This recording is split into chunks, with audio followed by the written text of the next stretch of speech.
If you're listening to this episode, I bet you're wondering what behaviors you're doing that keep you from getting your needs met and ending up in situationship after situationship. I got you.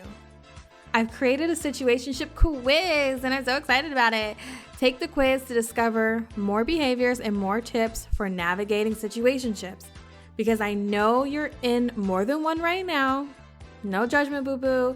I used to have 5 situationships at a time. Yes. So you're not alone. You can find the quiz at www.dontea.co/quiz. That's DONTEA.co/quiz. I'll drop it in the show notes as well. Okay, back to the episode.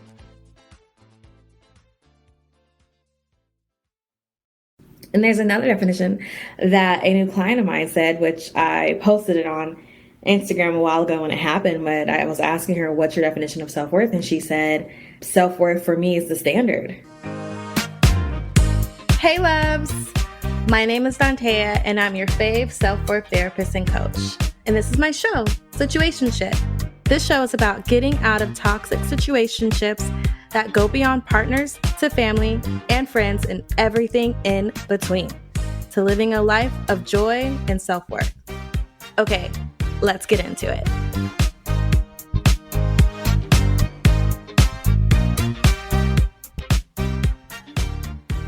Hey loves, how are you? I hope you are well. Hope you are well enough to be present in this moment. Today, we are going to be talking about self-worth again, right?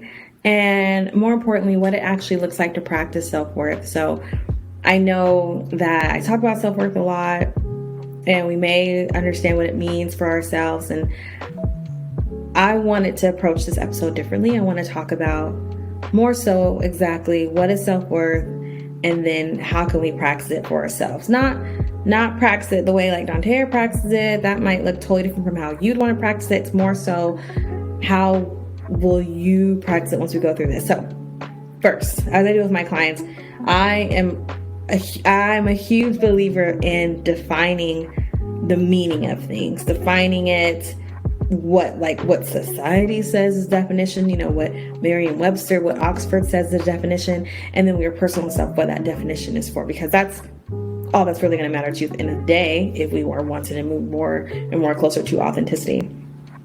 So I've already pulled it up. Let's see. What does self-worth mean? So self-worth, as defined by Merriam-Webster, means a feeling that you are a good person who deserves to be treated with respect. That is the Merriam-Webster definition, right? And I saw this other thing. This is from, looks like, tellhumanez.com. Says there are 4 components that define the esteem you might feel for yourself. So here are the 4 components they believe for the 4 types of self-worth. This is what they say. So there's 1, self-confidence. There's 2, identity. There's 3, feeling of belonging. And there's 4, feeling of competence. I'm saying all this to say, blah, blah, blah. Like, what is your definition of self-worth? Is it a feeling that you deserve what you feel like you deserve, no matter what that is? If you feel like I deserve to live in a 17-bedroom mansion, that's what I deserve. If you feel like I deserve to have stability in my life, bills are paid, and that's all I need, that's your sense of worth, right? That's your feeling. That's the thing, how I see it, the thing that's going to feed into that constant, I'm a good person, I deserve these things. I'm a good person, I deserve these things, right? And there's another definition that a new client of mine said, which I posted it on Instagram a while ago when it happened, but I was asking her, what's your definition of self-worth? And she said, self-worth for me is the standard. And I was like, yes, like the standard of how I should be treated and like how I should feel, on kind of on a daily. And so I really, really like that because, again, a lot of times it's really easy. Something on my dress. A lot of times it's really easy to get stuck in this place of my self-worth is defined by others, right? So if a friend, a manager, those are usually my things. If if a manager, family member didn't like something that you did, or you didn't get invited to something, that tells you I'm not a good person. I don't deserve to be invited to this thing because they determine my worth. And again, like, I'm not going to say you shouldn't think that way. We're conditioned to think that way. We are truly conditioned to go through this world and let everyone be the markers for what may come to us, what we deserve, the spaces we are allowed to enter, right? So there is that piece. Like, I mean, if someone doesn't want you to come to their party, they want you to come to their party. And there's another way of looking at that. And the way is, will this define my worth? Will this be the new meaning? Like, I'm not invited to the party. Will I hold that for the rest of my life? Will it be something of, okay, I wasn't invited. Oh, yeah, that hurts.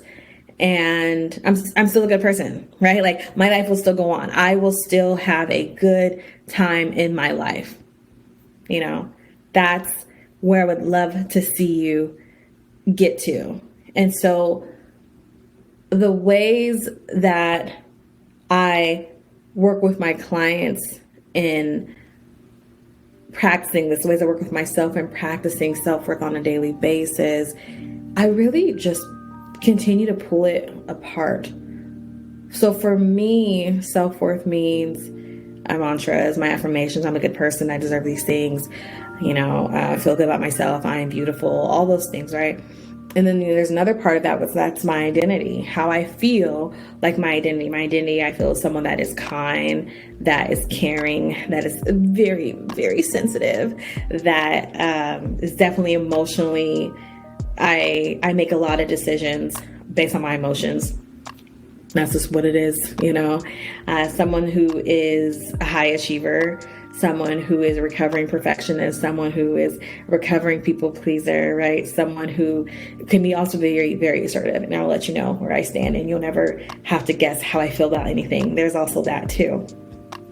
So for me, the more and more I get to sit in that space of my identity, the more and more I get to show up without wondering about someone not like me, or I find this thing funny, I'm going to do that. Or even earlier today, I was in kind of like a posh grocery store. I would say it's a posh grocery store for my area. Like, there's a Whole Foods, there's those little boutiques. And then I went to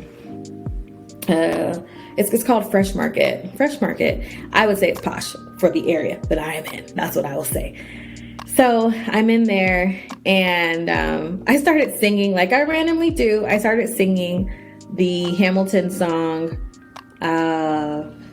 Helpless. I believe it was Helpless. I think it was Helpless. And I started singing it, and someone's looking at me, and I just, you know, there's the urge of like, oh, stop singing. Like, you're embarrassing yourself. She's probably judging you. She's probably thinking like, wow, it's a grocery store. Don't sing in a grocery store, you know?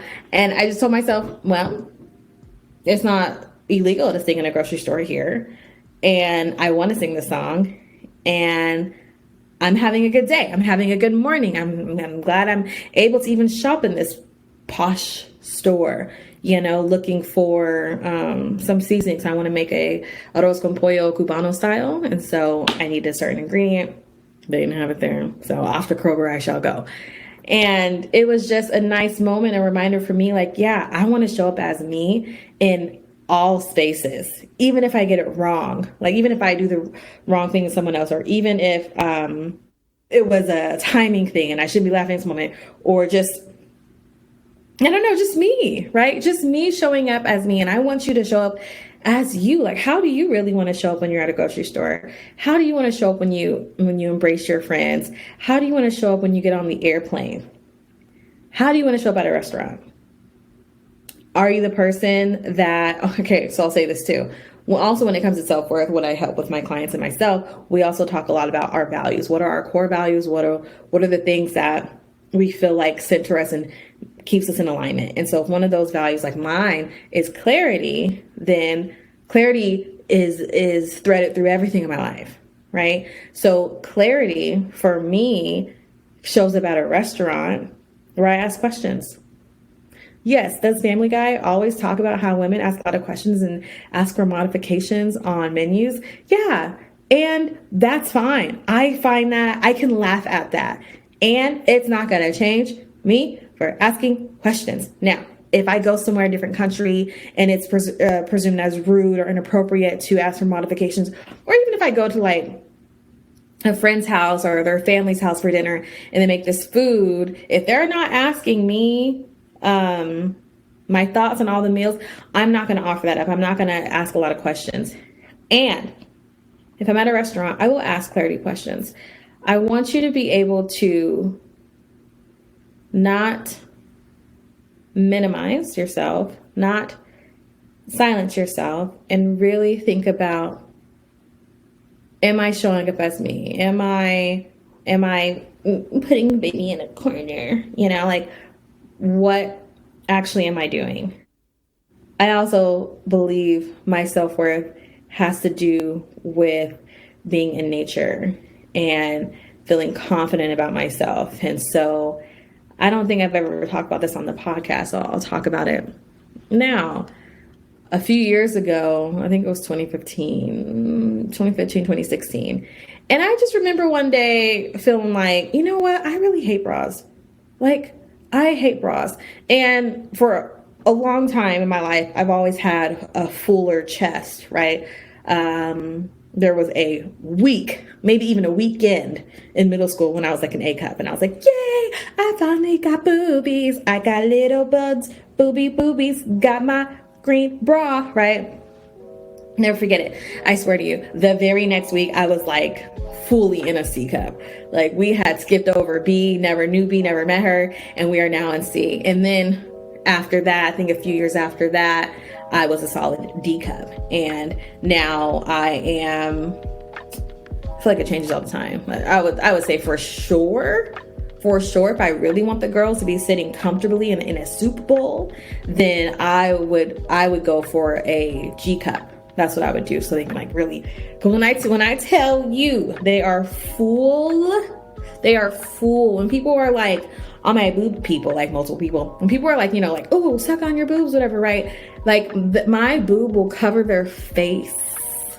It will cover their face, you know, not the whole head, but like you know, like it's covered. So, and now I'm getting off track. Let me find my way back. Okay, yeah. So bras, I hate bras. I'm saying I would say when you have bigger boobs, or maybe even if you don't have bigger boobs and you don't feel like wearing bras because bras suck. So I decided to tell myself and allow myself, okay, you don't like to wear bras. So you wear bras at work because it's more of a professional place and whatever. What if we didn't wear bras on the weekend? And so that year, every Saturday, I stopped wearing bras. And I remember some of my family members being like, are you not wearing a bra? Oh, and now, years later, almost 10 years later, now to the point where I hardly ever wear a bra. Like, I'm wearing a bra now because I've realized I do like looking at my body in certain clothing with a bra on. It's not often. But now it's gotten to the point where I'll have, like, my bonus mom will say, you know, it's like asking you to put on a bra. And I'm like, yeah, I'm definitely swinging in the other direction. However, that's a part of me. And I've learned to feel very confident with my boobs swinging left and right and saying hello to people I didn't want them to say hello to because I'm not wearing a bra. And that's okay. And that's me showing up within myself. That's me owning myself. That's me being in my authentic space and not, what is that word? Not catering to others as the word, but there's another word. Cowarding? Is that a word? Is cowarding to others? The point is, show up as you, baby. Show up as you. Whatever that is. Are there times and places where we want to adjust? Absolutely. As with anything. And more importantly, when we sit and when we really own and really define our values, our identity, what we deserve, as much as is within our control, what we deserve, right? When we really sit and think about the things that make me happy, how often are you allowing yourself that? If you like to dance, that you're afraid people are going to judge you for how you dance. how much joy are you allowing in your life by not dancing because people are in the room, or not dancing on camera because someone will post it, or not taking a dance class because it's been, like me, over 10 years, maybe over 15 years since I've taken a ballet class, right? So I just want you to know that who you are is excellent. People want to see you in so many other ways. And when you tap into that more, when you allow yourself to be in your authentic place and your identity, you will find yourself having less toxic relationships. You will find yourself having more honest conversations. You will find yourself showing up for you more, taking up space more, right? Maybe you've always been the friend where you just let the person just dump on you, tell you whatever they want to tell you, and you don't even press it because, like, oh, she's got enough going on, or she has a kid, or she has a husband, or her mom's sick, or whatever, right? And it's like, however, what matters to you? Feeling maybe your values connected, or connection. How can we get you to in alignment with connection with the people that you love, the people that love you? You know what I mean? And then when you do it, let me know how that feels. I love talking about self-worth. I feel like I'll always be talking about self-worth. And so if you have any questions, comments, if you have something else you want to add to this conversation, hit me up. Let's talk about it. Until next time, you got this. Check on your identity, check in with your values, check on what you feel like you deserve. And I want you to practice moving towards that each and every day. Okay. Until next time, bye. Thank you for listening to the show, loves. This show was produced by Mackenzie Mazzell and me, Dantea. If you got a question you'd like me to answer, which I know you do, please send it to dantea@soireesintherapy.com. That's SOIREES for soirees. When you do that, the answer might just become an episode, and I would love to keep talking about your question. Want to work with me? The link is in the show notes. I'll see you there, and I'll see you in the next episode. Okay,